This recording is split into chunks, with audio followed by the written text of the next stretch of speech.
Hello friends. स्वागत है आपका हमारे YouTube चैनल आर के हिंदी कहानियों में। आज की कहानी है मुरझाया गुलाब बनकर क्यों रह गई थी चंद्रमणि। उफ, इतनी गर्मी, गाड़ी को भी आज ही खराब होना था। जेब देखी तो पर्स भी नदारद, सिर्फ 5 रुपए का नोट था।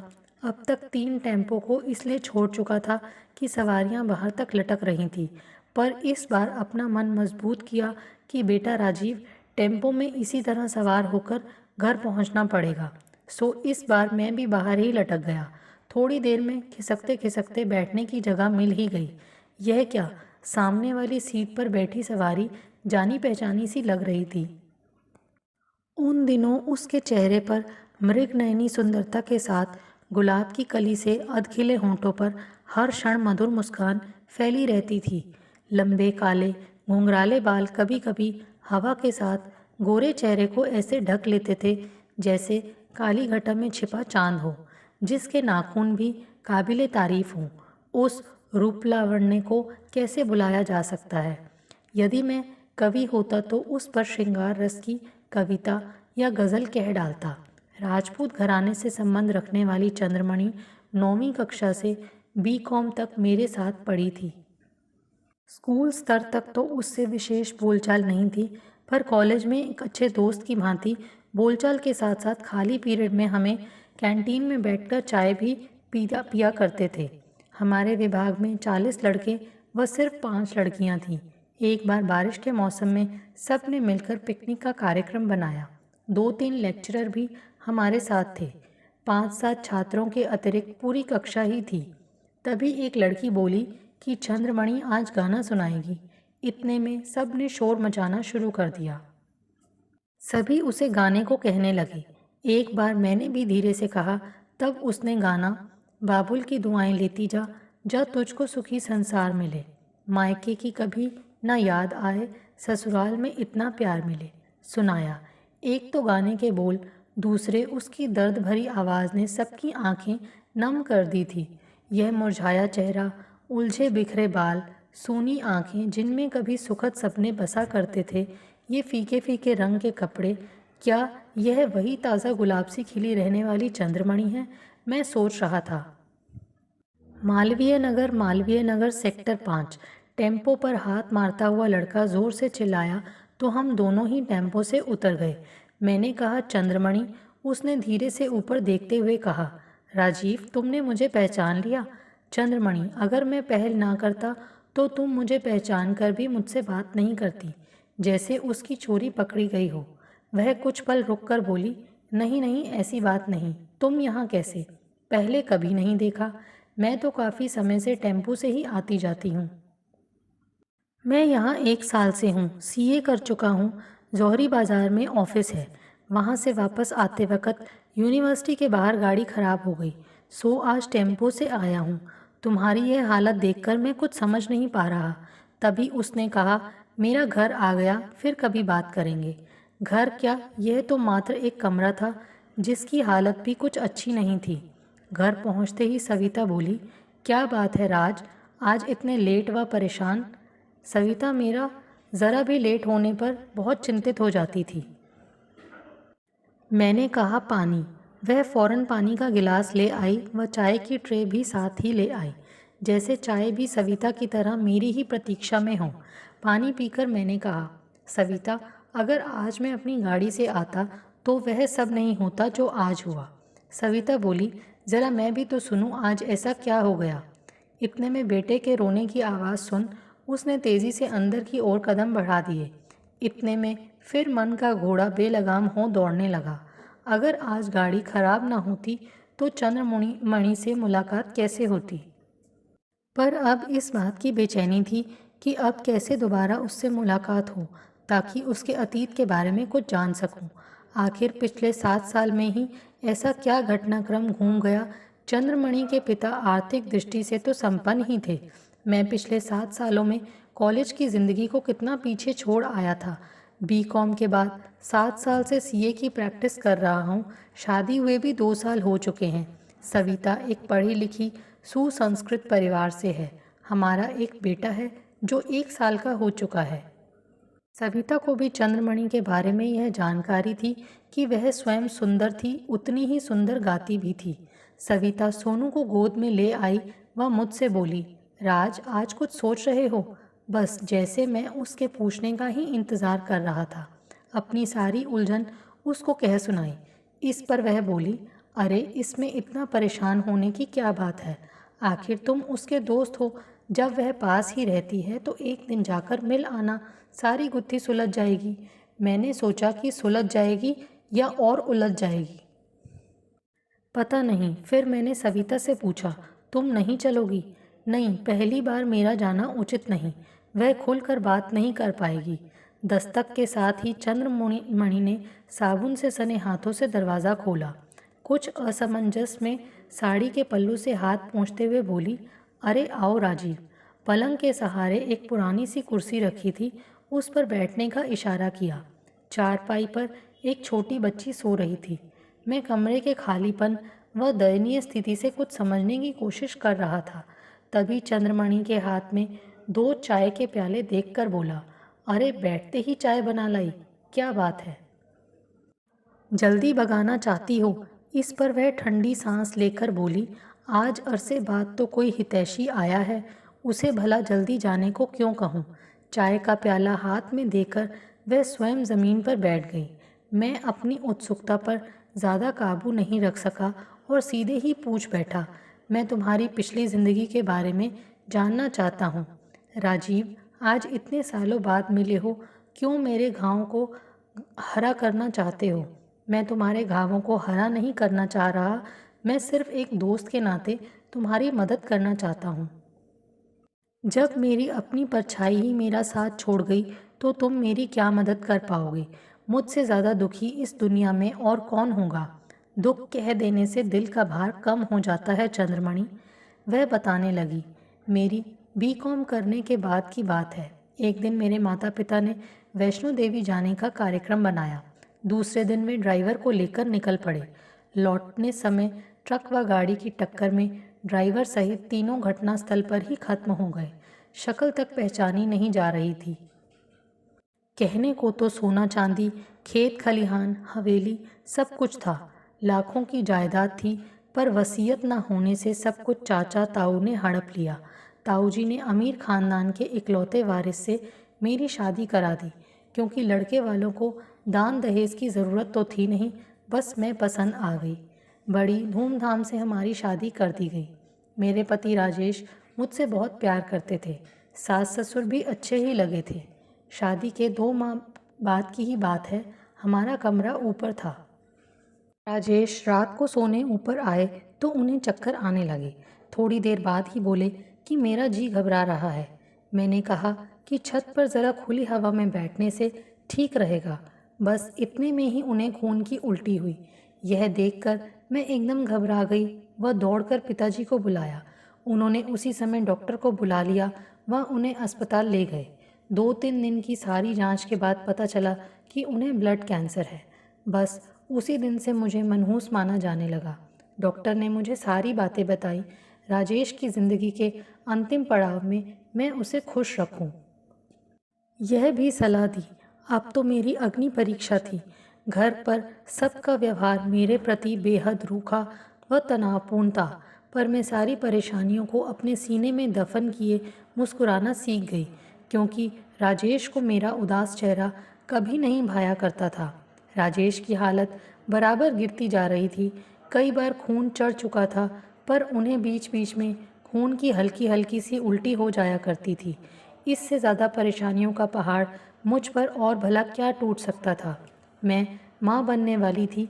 इस बात से राजेश बहुत खुश थे। कहते कि हमारी बेटी होनी चाहिए, जिसका नाम तुम मणि रखना, क्योंकि वह तुम जैसी सुंदर व सुशील बनेगी। राजेश बच्चे के होने तक उसे देखने के लिए जिंदा रहने चाहते थे। जैसे तैसे बच्चा होने के दिन नज़दीक आते गए, मैं राजेश की ज़िंदगी के तेज़ी से कम होते दिनों के एहसास से सिहर उठती थी। एक दिन राजेश को बेचैनी ज़्यादा ही हो गई थी। मैं पास ही बैठी उनका सिर व पीठ सहला रही थी, पर किसी भी तरह उन्हें आराम नहीं आ रहा था। मैं अपने आप को बेबस समझ रही थी कि तभी राजेश बोले, काश मैं उसे देख पाता। कहते कहते उनकी आंखों से आंसू व आवाज़ से बेबसी झलकने लगी। मैं अब झूठी हंसी हंसते हंसते बहुत थक चुकी थी। मेरे भी आंसू रुक नहीं रहे थे।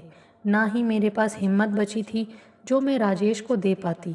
बस क्रूर नियति के हाथों मजबूर अपनी बर्बादी को अपनी तरफ बढ़ते देख राजेश को अपने सीने में इस तरह छिपाई थी कि काश ऐसा कुछ हो जाए व मैं इस खेल में जीत जाऊं। पर नहीं, नियति को यह मंजूर नहीं था।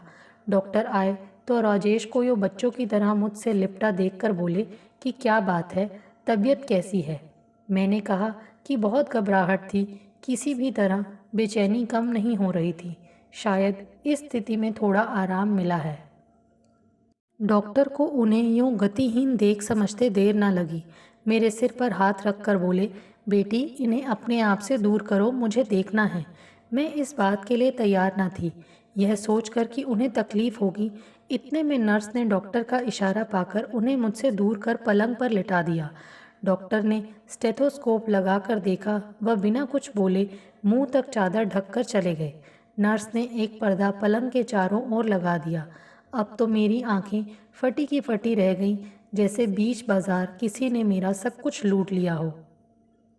मैं अपने नाथ के बिना अनाथ हो गई थी। मुझे अपने चारों तरफ का माहौल बेमानी सा लगने लगा था। अभी उन्हें गुजरे 15 दिन भी नहीं बीते थे। एक दिन मैं अपने कमरे में सो रही थी।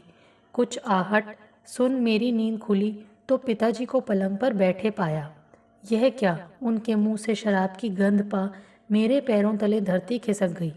मैं बड़ी मुश्किल से अपने आप को उनसे बचाकर सास की शरण में भागी। उन्हें यह सब कुछ बताया तो वे बोली, अरे इसमें डरने की क्या बात है, यह भरपूर जवानी और खूबसूरत दुनिया वालों के काम आए। उससे तो तेरे अपने ससुर क्या बुरे हैं। मैं माताजी करते रोती रही पर वे बस इतना कहकर कमरे से बाहर चली गईं कि यह तो राजपूत घरानों में होती आई रीत है। बस उस रोज़ जो घर छोड़ा, आज तक मुड़कर पीछे नहीं देखा। यूं जिल्लत की ज़िंदगी जीकर रोज़ मरने से तो अच्छा है एक ही बार मरूं। राजेश की यह अमानत व ममता मुझे मरने नहीं देती। तुम नहीं जानते राजीव, मैं किस तरह हर घड़ी इन पुरुषों की खाल में छिपे भेड़ियों से अपने आप को बचाती रही हूँ। अब मुझे इस बेटी की चिंता खाए जा रही है। मेरी समझ में नहीं आता कि मैं क्या करूँ। अब तो मैं इतनी टूट चुकी हूँ कि मुझे अच्छे बुरे इंसान की भी पहचान नहीं रही। चंद्रमणि की आंखों से अविरल अश्रुधारा बह रही थी, जिसे रोकना ना उचित था ना ही मेरे वश में था। हिम्मत रखो, हम तुम्हारे हितैषी हैं। इतना कहकर मैं लौट आया। घर आकर सविता को चंद्रमणि का सारा अतीत कह सुनाया। सविता के नेत्र भी सजल हो उठे। वह बोली, सच, नारी की सबसे बड़ी दुश्मन भी नारी ही है। वह सबसे बड़ी हमदर्द भी नारी ही है। नारी के दुख को नारी ही समझ सकती है। तभी जैसे सविता को एकदम कुछ याद आया हो, एक अंतर्देशीय पत्र पकड़ाते हुए बोली, लो तुम्हारे प्यारे जय सिंह का। मेरी खुशी का तो ठिकाना नहीं था। जल्दी जल्दी पत्र पढ़ा व बोला, अरे सुनो, जय अगले महीने की 25 तारीख को जयपुर यूनिवर्सिटी में किसी सेमिनार में भाग लेने आ रहा है। वह उसके बाद 2-4 दिन ठहरेगा। मज़ा आ जाएगा। सविता, तुम्हें मालूम है कि उसकी व मेरी शादी। सविता बीच में ही हंसकर बोल पड़ी, हाँ हाँ, एक ही दिन हुई थी और इसीलिए वह हमारी शादी में नहीं आ सका। तुम दोनों एक दूसरे को बहुत प्यार करते हो, पर पिछले 1 साल से दोनों के बीच समाचारों का आदान प्रदान नहीं हो सका। और सविता व राजीव जोर से हंसे। पिछले कुछ दिनों से सविता व चंद्रमणि का मेलजोल काफ़ी बढ़ गया था। अब तो चंद्रमणि जब स्कूल जाती तो अपनी बेटी को सविता के पास ही छोड़ जाती व स्कूल से आकर थोड़ी देर के लिए मेरे बेटे को अपने साथ ले जाती। दोनों बच्चों को भी एक दूसरे का साथ मिल गया था, सो वे भी खुश रहने लगे थे। चंद्रमणि सविता को भाभी कहकर बुलाती व सविता उसे स्नेह से चंद्र कहकर पुकारती। एक दिन मैं ऑफिस से जल्दी आ गया। देखा सविता बड़े अधिकार से चंद्रमणि से कह रही थी, देखो चंद्र, तुम्हें कल से 1 सप्ताह की छुट्टी लेनी होगी, क्योंकि इनके एक दोस्त सेमिनार के लिए 5 दिनों के लिए जयपुर आ रहे हैं और तुम्हें काम में मेरा हाथ बटाना होगा। चंद्रमणि बोली, भाभी आप चिंता मत कीजिए। इतना कहकर दोनों बच्चों को लेकर वह चली गई। चंद्रमणि व सविता आपस में तो बहुत बातचीत करती थी, पर जिस दिन चंद्रमणि ने अपने अतीत की व्यथा मुझे कह सुनाई, उसके बाद से वह मुझसे एक मर्यादा में ही संक्षिप्त बात करती थी। यह मेरे परिवार व स्वयं मेरे लिए भी उचित था। उस रोज़ मैं सुबह से ही बड़ा खुश था। सविता को यह करना वह करना की हिदायत देते नहीं थक रहा था। आखिर वह घड़ी आ ही गई। मैं बड़ी ही फुर्ती से टैक्सी की ओर लपका और जय के उतरते ही उसे गले लगा लिया। बरसों बाद मिले दो मित्रों की भांति हम दोनों ही अपने जज्बातों पर काबू न रख सके। तभी सविता की ओर नज़र गई तो देखा उसने जय के बेटे को बड़े स्नेह से अपनी गोद में ले रखा है। उस मासूम सफ़र से थके व उदास बच्चे को देख एकाएक मुझे कुछ ध्यान आया। अरे यार, भाभी कहाँ हैं? क्यों साथ नहीं लाया? मेरी बात का जवाब दिए बगैर वह सविता की ओर देखकर बड़े आदर से नमस्ते भाभी बोला। इस पर सविता बोल पड़ी, आप इन्हें बैठने तो दीजिए, सारी बातें खड़े खड़े ही करेंगे। तब जय बोला, भाभी ठीक कह रही हैं। सविता पानी ले आई। पानी पीते हुए मैं फिर पूछ उठा, अब तो बता तू इतने छोटे बेटे को अकेले कैसे ले आया? भाभी को क्यों नहीं लाया? अब जय ठंडी सांस खींचकर बोला, यार क्या बताऊं, बेटे के पैदा होते ही उसने दम तोड़ दिया था। घर पर सुबह से शाम तक तो आया के पास रह जाता है, पर अब इतने दिन कैसे और किसके पास छोड़ता इस 7 महीने के बच्चे को? फिर यहाँ तो कोई औपचारिकता भी नहीं। मैंने सोचा कुछ दिन भाभी को ही तकलीफ देनी होगी। सविता उस बच्चे को अपनी गोद में सोया देख सजल नेत्रों से उसके सिर पर ममत्व का हाथ फेरते हुए बोली, भैया कैसी बातें करते हैं आप भी, इसमें तकलीफ कैसी? मैं बड़े ही दुखी मन से बोला, क्या यार, तुझ पर इस कदर परेशानी आई और मुझे पता तक नहीं? जय बोला, अरे अभी कौन सी परेशानियां खत्म हो गई हैं। मैं ही जानता हूँ कि आया के भरोसे कैसे मैं इस बच्चे की परवरिश कर रहा हूँ। सच, बिना माँ के बच्चे को पालना बड़ा मुश्किल होता है। तभी चंद्रमणि चाय नाश्ते की ट्रे लेकर अंदर आते हुए जैसे ही नज़र उठाकर अभिवादन करने को हुई तो एकदम चौंक कर बोली, अरे जयसिंह तुम? जयसिंह बोला, अरे चंद्रमणि तुम यहाँ, और तुम्हारा यह हाल? सविता बात का रुख बदलने के अंदाज से बोली, अरे सबकी चाय ठंडी हो रही है, चाय पिए। मैं सविता को खाने की तैयारी करने को कहकर थोड़ी देर जय के साथ घूमने निकल गया। टहलते हुए ही मैंने जय को चंद्रमणि की सारी दास्तां कह सुनाई। चंद्रमणि को भी सविता से जय के बारे में सब पता चल गया था। शाम को खाना खाते वक्त मुझे लगा जैसे सविता मन ही मन किसी बड़ी गुत्थी को सुलझाने की कोशिश कर रही हो, पर मुझे उस समय उससे बात करने का मौका नहीं मिल पाया। रात को सविता ने आखिर अपनी चुप्पी तोड़ी। मैं और जय सोने चले गए। तब सविता ने चंद्रमणि की मानसिकता जानने का प्रयास करते हुए उससे पूछा, चंद्र, तुम्हारा जय के बारे में क्या ख्याल है? इस पर चंद्रमणि बोली, भाभी मैं तो अपनी ज़िंदगी उनके प्यार की यादों के सहारे ही गुजार लूँगी। सविता बोली, देखो चंद्र, यह बात सच्चाई से परे है। आज की सच्चाई यह है कि सिर्फ यादों के सहारे ज़िंदगी नहीं निकल सकती। ज़िंदगी जीने के लिए एक सशक्त सहारे की ज़रूरत होती है, और फिर यह ज़रूरत सिर्फ तुम्हारी नहीं, जय की भी है। बच्चों को भी माँ बाप दोनों का प्यार चाहिए। यह उनके जीवन के विकास व आत्मविश्वास के लिए ज़रूरी है। चंद्र, ठंडे दिमाग से व्यवहारिक तौर पर सोचो। इस पर चंद्रमणि कुछ नहीं बोली। सुबह 8 बजे ही जय को सेमिनार में पहुंचना था, सो मैं उसे छोड़ने चला गया। सविता व चंद्रमणि दोनों बच्चों व घर से निवृत्त होकर बैठी तो सविता ने चंद्रमणि से पूछा, चंद्र, क्या हम तुम्हारे व जय के साथ एक आदर्श परिवार की कल्पना कर सकते हैं? इस पर चंद्रमणि धीरे से जय के बेटे राहुल व अपनी बेटी रोहिणी पर निगाह डालते हुए बोली, भाभी शायद आप ठीक ही सोचती हैं। सविता ने जय को भी मना लिया। जय व चंद्र ने आपस में बातचीत की व एक दूसरे के विचार जाने। फिर 2 ही दिन में सविता के कुशल निर्देशन में जय व चंद्र की कानूनन शादी हो गई। आज फिर चंद्रमणि उतनी ही सुंदर व सौम्यता की प्रतिमूर्ति लग रही थी। दोनों के चेहरे फूल से खिल उठे थे। चंद्रमणि की आंखें कृतज्ञता का आभास दे रही थी। जय को भी अपनी दोस्ती पर फक्र हो रहा था। जय अपनी बेटी रोहिणी व चंद्रमणि अपने बेटे राहुल को गोद में उठाए विदा लेने के लिए गाड़ी की तरफ बढ़े। मैंने देखा सविता की आंखों में आंसू थे। आज वह अपनी ननद को विदा कर रही थी। कोई भाभी अपनी सगी ननद को भी इतनी खुशी क्या दे पाई होगी जितनी सविता ने अपनी मुंह बोली ननद को दी थी। आज मेरे मन में सविता के लिए प्रेम का सागर उमड़ पड़ा था। मैं उसको अपनी पत्नी के रूप में पाकर अपने आप को धन्य समझ रहा था। आज इनकी विदाई के समय भी गाड़ी में वही गीत बज रहा था, बाबुल की दुआएं लेती जा।